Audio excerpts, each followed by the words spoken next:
Morning Facebook, happy Monday. Jackie Broman here from TBA Law, and this is the fifth of a 5-video series that I've been doing on leasing. So every Monday morning at 10 a.m. I try and get in here to Facebook and give you a short snippet of legal information. A lot of the videos that I've done, and you can go back and look in the videos that we've saved on our Facebook page, have been in estate planning and deceased estate administration, because that's my specialty.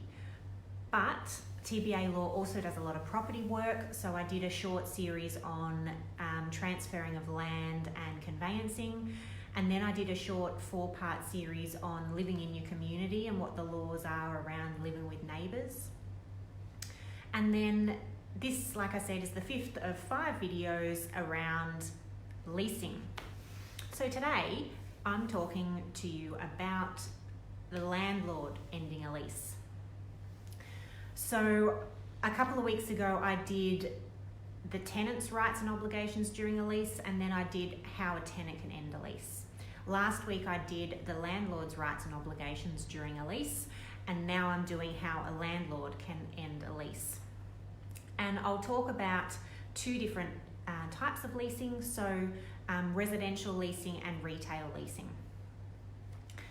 So very different sort of rights under each of those leases. A residential tenant is covered by Consumer Affairs in Victoria, so that's the regulator.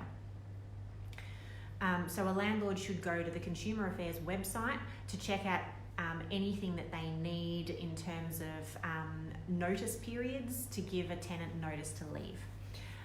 Preferably, you'll have a property manager if you're a residential landlord. So hopefully a real estate agent is looking after all of this for you. They'll have all the forms. If you don't have a property manager, you can find the forms yourself again on the Consumer Affairs website. So TBA Law does not help people manage residential tenancies at all. From a retail leasing perspective, it's the Small Business Ombudsman and Small Business Victoria that is the regulator over the leasing, which is, the initial place you go for disputes. Retail leasing is a lot tighter than, in some respects, to residential. So obviously on a retail lease, you're likely to have a much longer term. So if the term is a 5-year term, the landlord can't end the lease in the 5-year period. There might be really specific little reasons as to why there might be the possibility of ending a lease during a term on a retail lease, and those are usually if the landlord disclosed prior to the start of the lease that they wanted to renovate the property, or if the property was earmarked for destruction. Otherwise, there's very little room to move in a retail lease. All of that said, even if you have either a retail lease or a residential lease and your tenant is in breach, that's when you can start looking at ending a lease. Whole other set of legal requirements then arise because there's obviously a breach.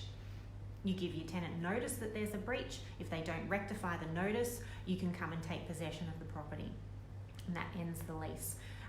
Then you have a whole series of legal actions to get rid of the stuff inside the premises and to claim compensation. So that all comes later.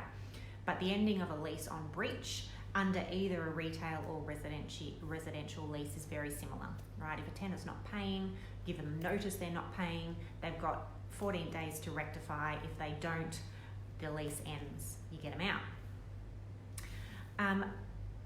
Now back to retail leases again. So if there's no breach and you're in a term of a 5-year term, for example, there's no way a landlord can end that lease. You're stuck. If the lease is then out of term,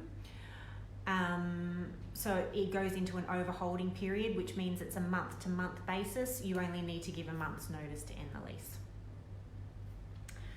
With residential, different again. So again, if there's no breach and you're in a term of a lease, and it might be a 6 or a 12-month lease, so much shorter leases on residential tenancy. So if you're in a term, you can't end the lease if there's no breach.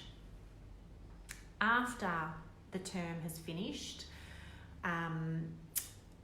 the tenant can end a lease on 28 days notice, but the landlord can't.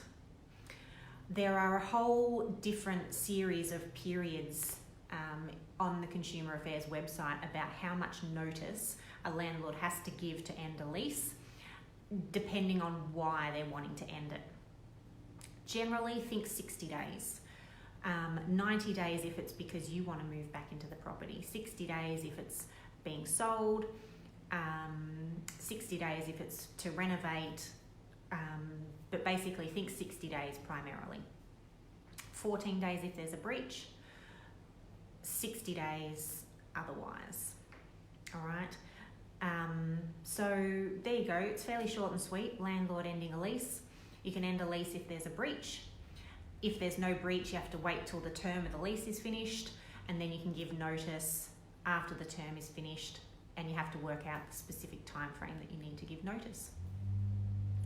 So there you go, leasing in a nutshell. So those 5 videos are all posted into Facebook. If you want to go back and have a look through those, they're all there, or if they're of interest to someone else that you know who's going through an issue, please tag them in on the video. And now I'm going to go into a series of short videos about small businesses. So small business structures primarily, and what will potentially suit you best, pros and cons of different structures, and what you need to be doing to set up a small business. So that's the next short series that I'm going to do throughout October. So look out for that, and yeah, I'll catch you every Monday morning, 10 a.m. right here in the Facebook page. So happy Monday, and I hope you have a great week.